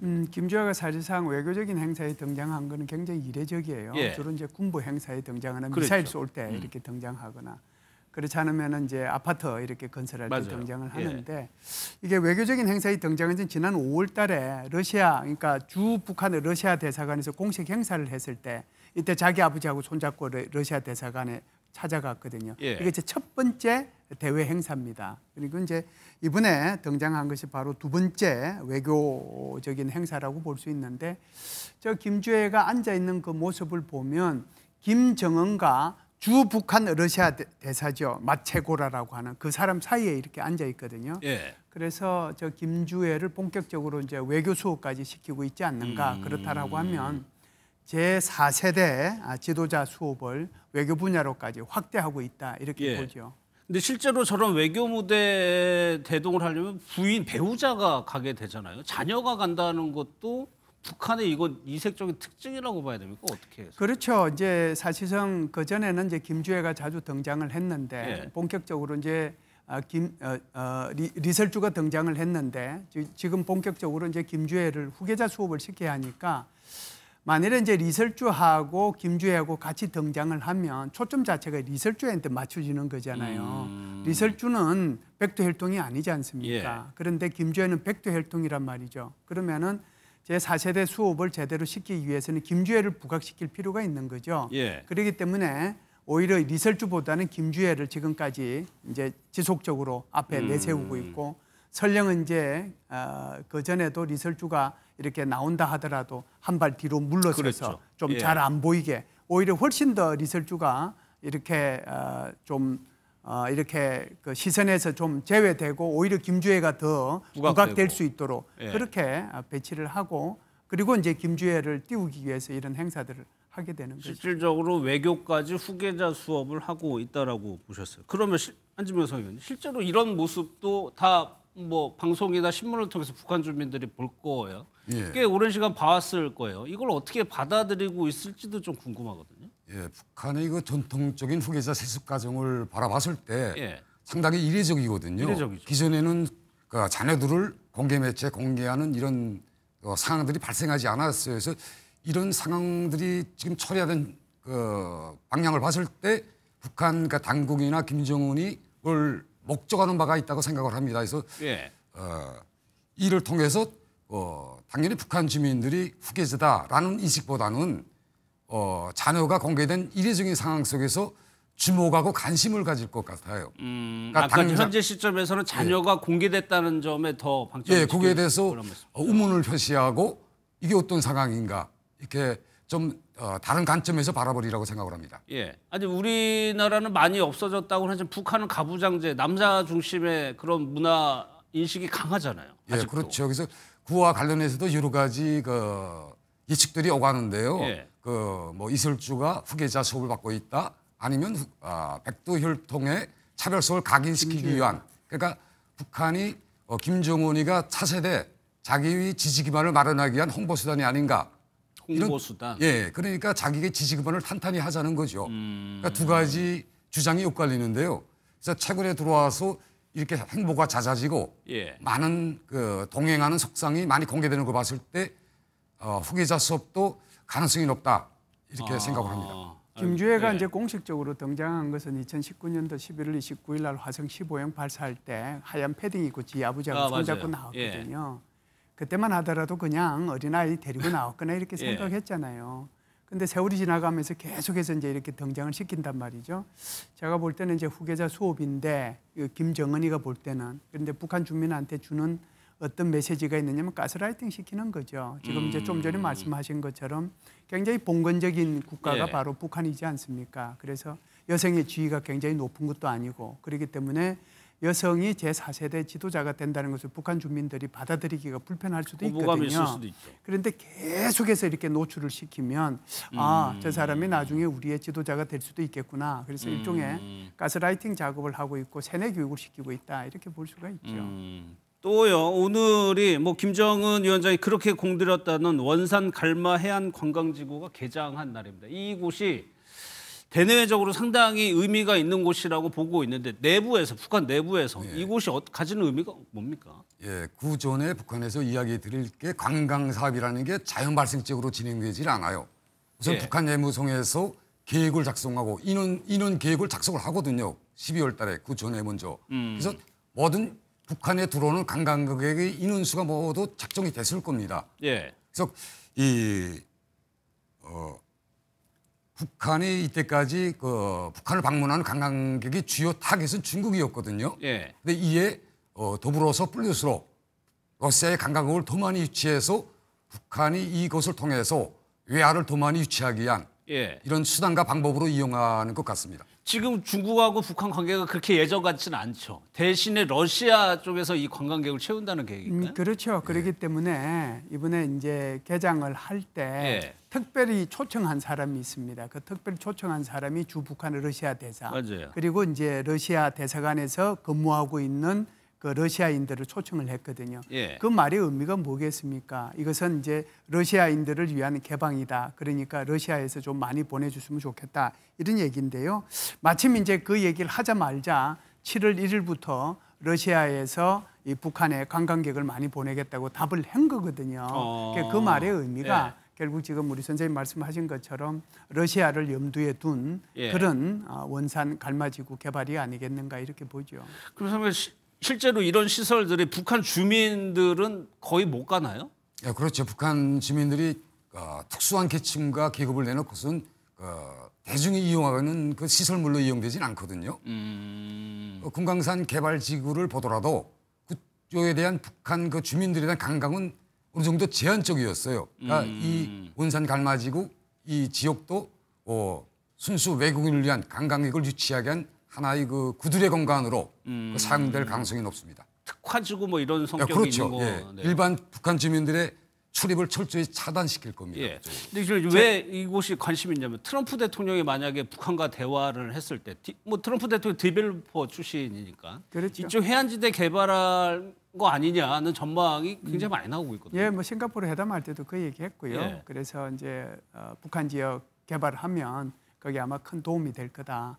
아마 이제 그 얘기를 또 김정은은 유심히 들었을지도 모르죠. 그래서 이제 오늘 이게 개장식을 했기 때문에 아마 오늘부터 개장이 되는 것을 트럼프가 보면 내가 얘기한 거 되는구나라고 하는 것을 트럼프는 인식을 했을 거고 그걸 통해 가지고 잘했다. 그리고 이제 앞으로 또 만날 수 있으면 만났으면 좋겠다 그런 생각을 하지 않겠어요? 단지 이제 이런 생각은 저는 해요. 저기에 지금 보면은 시설 보면은 어마무시하게 잘 만들어지지 않습니까? 저기에 수용 인원이 2만 명이에요. 그 러시아인들이 2만 명이 올까요? 저는 저걸 보면서도 한편으로 걱정이 뭐 제가 해야 될 걱정은 아닌 것 같긴 합니다만 저 2만 명을 북한 주민들은 교통이 불편해서라도 못 올 거고 러시아인들이 오면은 하산지구 그쪽을 통해 가지고 뭐 기차로 와서 그쪽으로 가거나 그렇지 않으면은 동해라는 배를 이용을 해가지고 그쪽으로 가서 주로 러시아 사람들이 오긴 할 텐데 그래도 저 2만 명을 러시아인들이 온다는 것은 좀 이게 추정을 하더라도 좀 잘못 추정한 게 아닌가. 너무 그 수요와 공급에 애착이 좀 불일치가 일어날 수도 있겠다는 그런 생각은 개인적으로 듭니다. 그런데 실질적으로 이 원산이라는 지역이 김정은 위원장에게 뭐 인연이 있는 곳입니까? 그렇죠. 여기가 제가 알고 있기로는 김정은의 어머니 고영이가 있잖아요. 고영이가 오랜 기간 그 원산 특각에서 생활을 했거든요.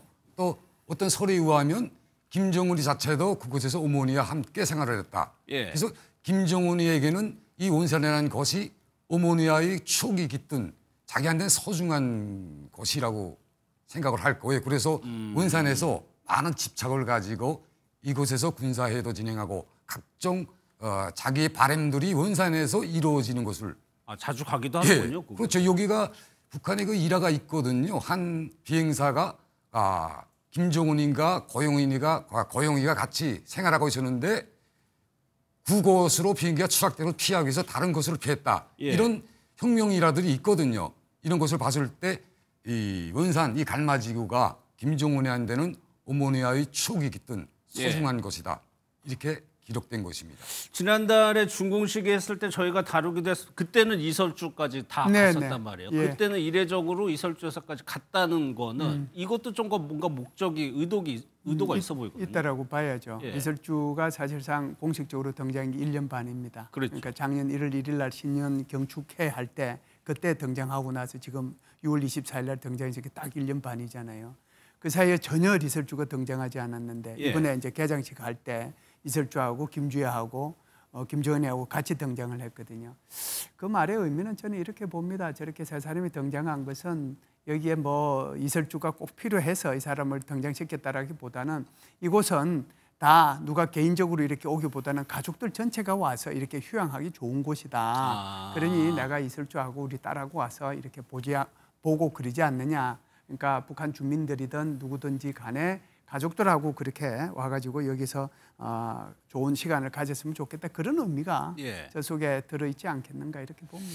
당시에도 이 부분이 국내 언론에서 주목을 받았었는데 뭐 김주혜나 리설주가 착용한 이 명품들에 대해서 뭐 한진명 서기관님 나오셨으니까 이런 것들을 이것도 노출이 될 거예요. 북한 주민들에게 인지를 혹시 하나요? 일반 북한 주민들은 이에 대해서 인지하지 못할 거예요. 브랜드라는 그 개념 자체가 없으니까요. 근데 이 명품을 봤을 때 이걸 북한 김정은의 역대적 김씨 가문의 선물 정치와 많이 연관성을 놓아야 한다고 생각을 합니다. 선물 정치와? 예. 왜 그러나 그 선물 정치라는 게 북한의 기득권층이 있잖아요. 기득권층에 이런 브랜드적인 이런 명품들을 많이 선물을 주었거든요.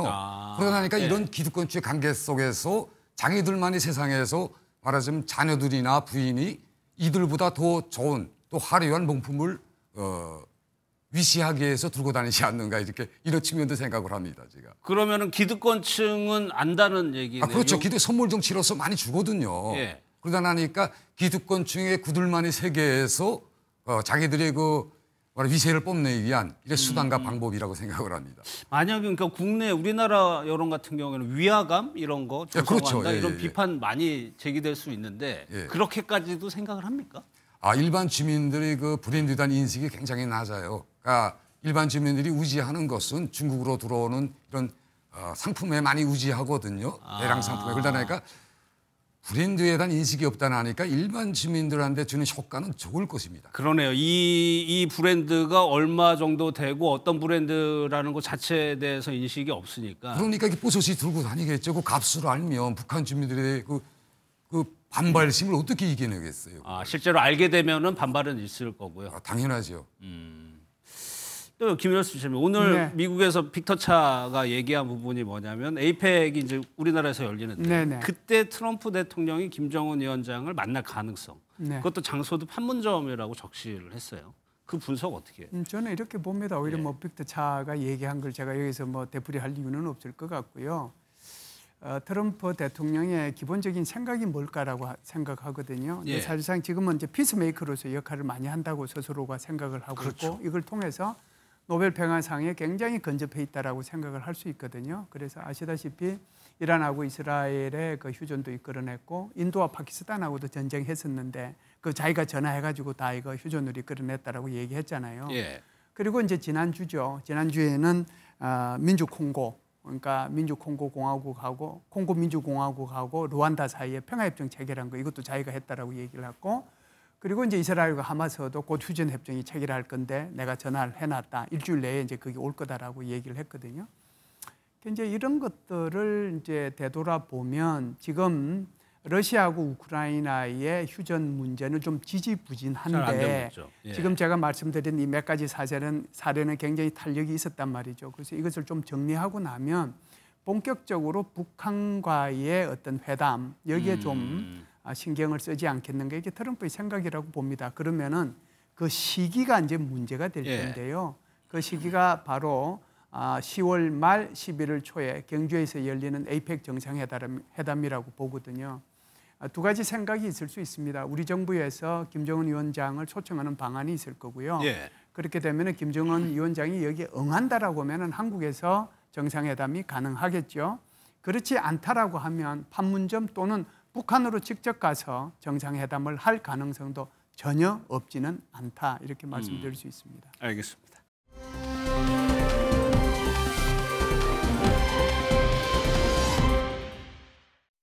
사랑하는 부모님 말고 제일 친한 친구 말고 심지어 동자, 내자, 부처님 같이 훌륭한 성인들이 남긴 말도 안 듣는 우리가 뭐 좀 유명하다고 와서 떠드는 데 들을 이유가 있습니까? 여러분들 그냥 여러분 마음 가는 대로 하십시오. 여러분들을 누구보다 아끼고 올바른 길로 인도하는 건 그 누구도 아닌 여러분 자신이며 그리고 웬만하면 아무도 믿지 마세요. 우리는 가족이다 하면 가까이 다가오는 사람 더 조심하세요. 누구에게 기대고 미안하다고 하지 마시고 그냥 인생 묵고다이다 하시면서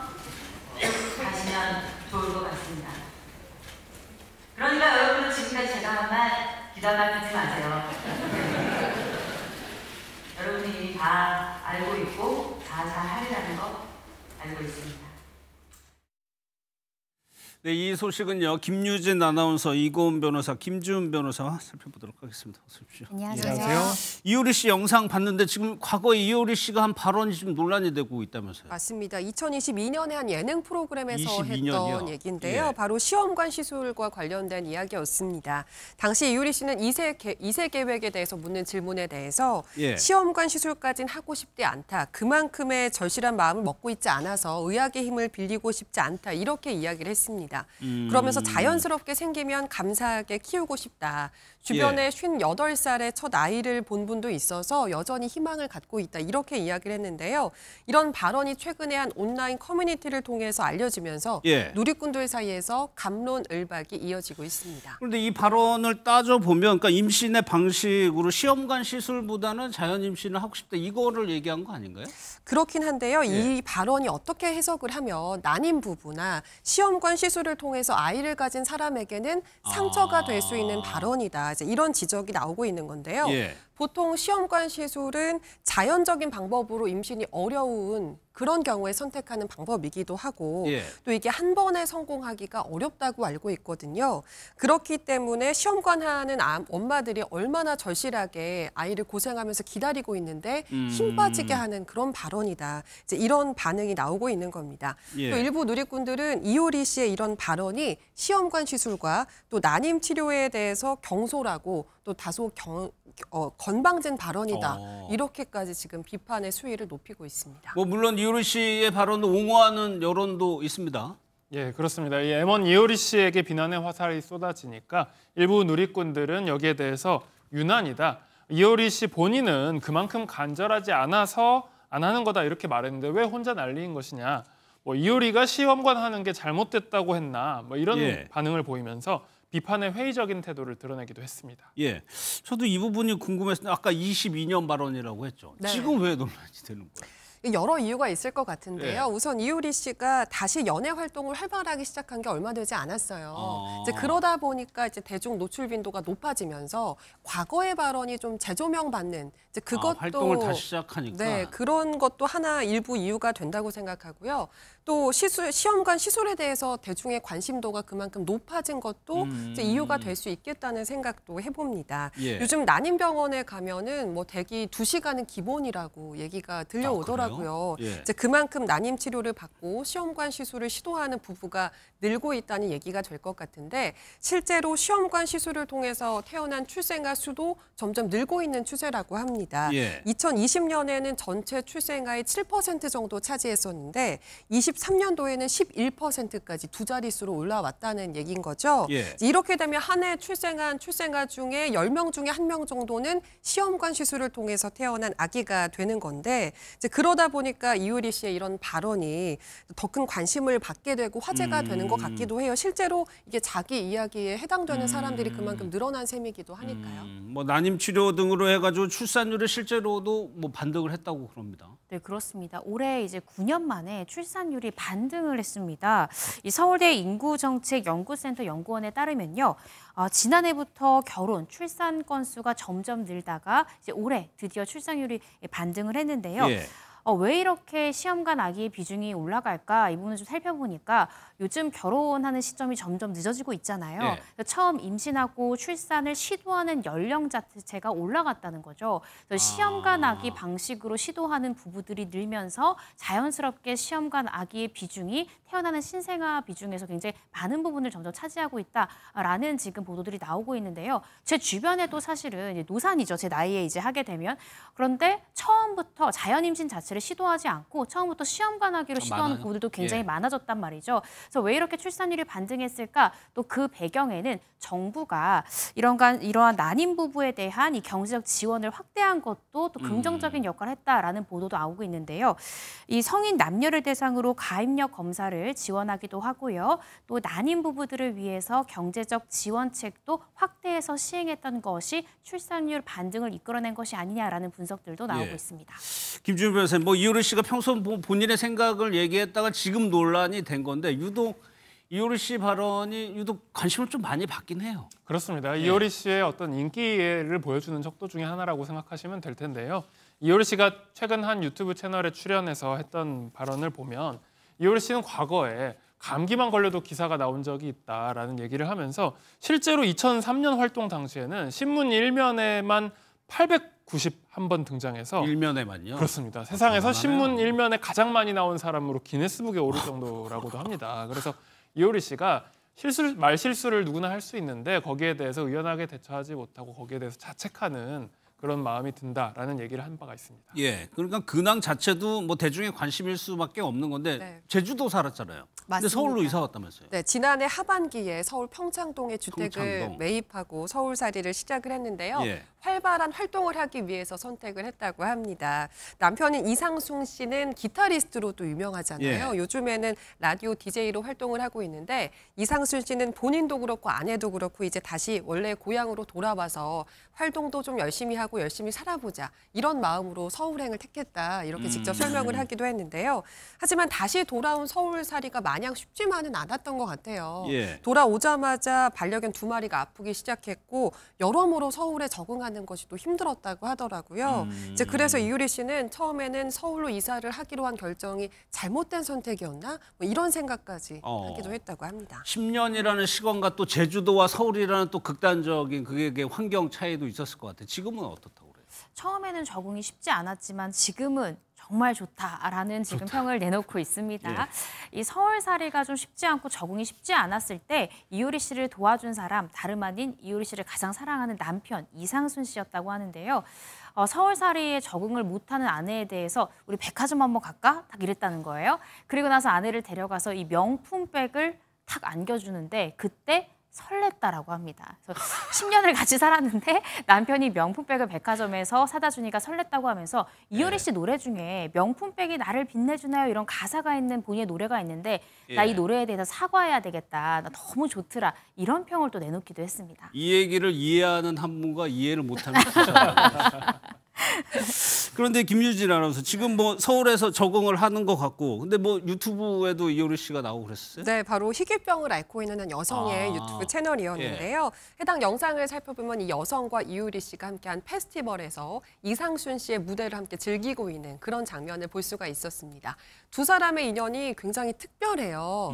이제 2023년에 우연히 비행기 옆자리에 앉으면서 친해졌다고 하더라고요. 예. 당시 이효리 씨가 이 여성의 투병 생활에 대해서 굉장히 고민을 함께 해주고 상담해주면서 친해졌는데 몇 달 후에 소속사로부터 메일을 받았다는 거예요. 이효리 씨가 어떻게 지내는지 좀 궁금해한다. 근데 그때 이 당시에 여성이 병원에 입원했던 상태였다고 하더라고요. 그 소식을 듣고 이효리 씨가 직접 면회를 올 정도였다고 합니다. 예. 그때부터 안부를 주고받으면서 연락하는 사이가 된 것으로 보입니다. 예, 이효리 씨가 뜻깊은 일도 많이 하는데 특히나 반려동물과 관련된 일도 굉장히 앞장서고 있어요. 네, 그렇습니다. 광고 수익의 일부를 과거에 유실 유기동물 보호소에 기부를 하는 사실도 있고 예. 실제로 유명한 이제 이효리 씨가 그 기른 강아지 순심이, 모카 모두 다 이제 평강공주 보호소라는 곳에서 이제 데려온 아이들이고요. 그리고 이제 뭐 산불 피해 동물을 위한 기부, 그다음에 청년 자립을 준비하는 청년을 위한 기부도 이어가고 있습니다. 예.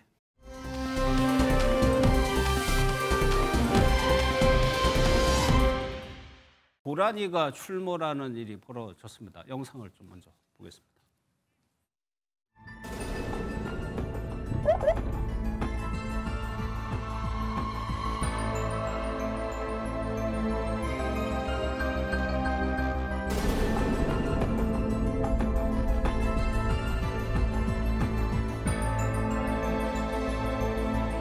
(4차선) (5차선) 요 차 사이로 펄쩍펄쩍 뛰어가는 거 발견하고 갓길 그 방음벽 쪽으로 밀어서 포획을 하게 된 겁니다.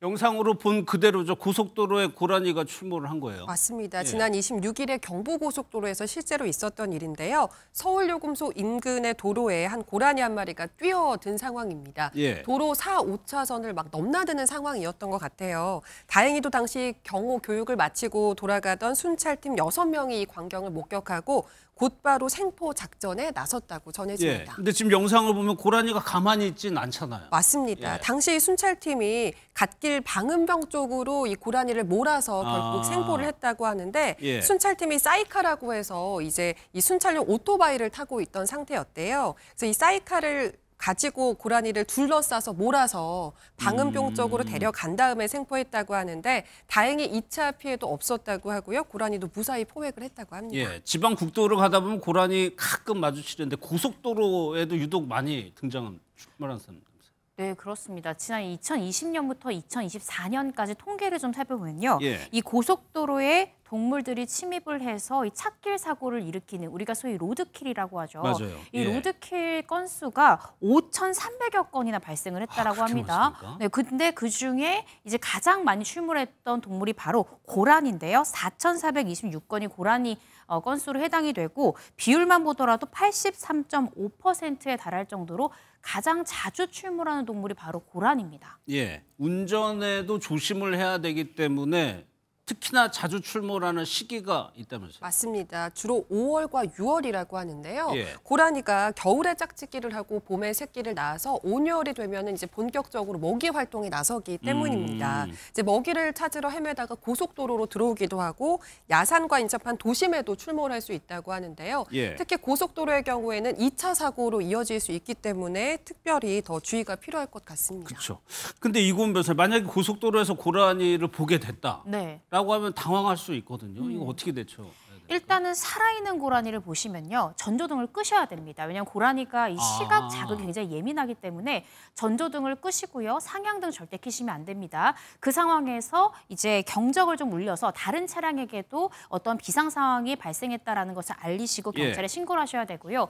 그것이 아니라 이 로드킬을 당한 고라니가 방치되어 있는 것을 발견하실 경우에 이걸 그대로 둘 경우에 또 이게 차량 사고로도 이어질 수 있거든요. 이때는 해당 지역의 지자체 환경과에 전화하셔도 되고 경찰이나 소방에 연락을 하시면 현장 출동반이 출동을 해서 수거한다라고 하니까요. 이 경우에 맞춰서 잘 대처하시면 될 것 같습니다. 근데 김주현 변호사님, 고라니는 그럴 수 있다 치는데 타조가 나온 적도 있어요? 그렇습니다. 타조가 우리나라에서 보기도 힘든 동물인데 고속도로에서 타조가 발견됐어요. 지난 3월이었는데요. 경기도 시흥시 과림동 서울 외곽선도로 안현분기점 인근에서 타조가 뛰어다닌다는 신고가 접수가 됐었습니다. 오후 4시 52분 정도였는데 구조대원이 현장에 출동했을 때는 이미 타조가 인근 산으로 이제 도망간 다음이었고 나중에 오후 5시 44분쯤에 주변 하천에서 발견이 돼서 구조대원들이 마취총을 쏴서 포획했다고 합니다.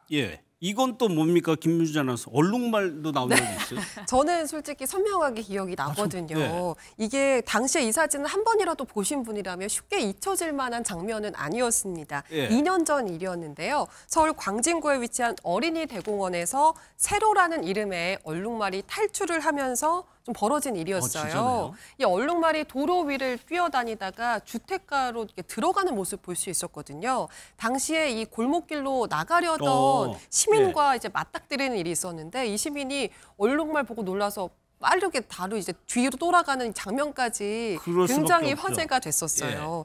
저한테 만약에 이런 일이 일어났으면 세상이 나를 상대로 몰래카메라를 하는 건가?